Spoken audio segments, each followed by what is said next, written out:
Weeds and algae are becoming a big problem in the Yahara chain of lakes. And so Dane County officials have been working on some new strategies to clean them up and prevent the weeds from growing altogether. Gordon Severson has you covered now on the new equipment being used to clean up some of the lakes.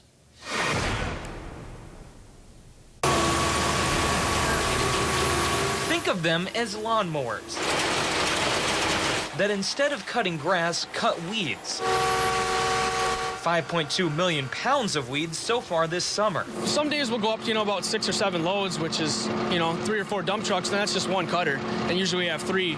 Over the years, the amount of weeds and algae in the Yahara chain of lakes has increased significantly due to the large quantities of phosphorus getting into the water. The county's fleet currently contains 10 cutters like this and 5 elevators that takes all of these weeds, puts them into trucks where it's then hauled away, dried out, and used as composting. And what's interesting about this equipment is that all of it is made and designed by county workers.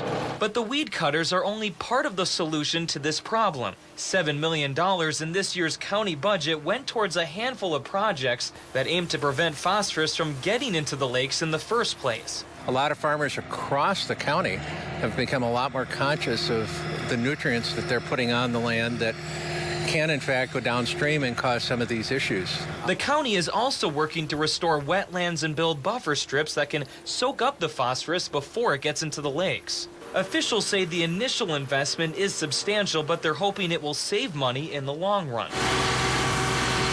In Madison, Gordon Severson, 27 News. And besides getting in the way of boating and fishing, officials say the extreme buildup of weeds can also change the flow patterns of local lakes. Green Bay is the latest Wisconsin city to consider banning cell phones while driving. An alderman there proposed the ordinance after nearly getting into several collisions with drivers on their phones. It would ban handheld devices when behind the wheel. Violators would face a $50 fine. The city council will vote in a few weeks. Wausau passed a similar ban earlier this year. A Wisconsin woman has turned her life around after getting some help from a hit television show. Cassie Kramer will be on tonight's ABC's Extreme Weight Loss program. She says her decision to give up her son for adoption when she was 20 years old has haunted her and caused her to gain nearly 200 pounds. Tonight, you can watch her transformation at 7 o'clock here on WKOW, and then tune in to Wake Up Wisconsin tomorrow morning to hear more as we sit down with Cassie Kramer. Cream Puff fans, get ready. The State Fair is just 2 days away. Crews are working on putting the finishing touches to State Fair Park in West Allis. New this year, a free downloadable app that includes a database of the 2,000 events during the 11-day fair. It can also be personalized just for your visit. We have, best routes to get to the fair.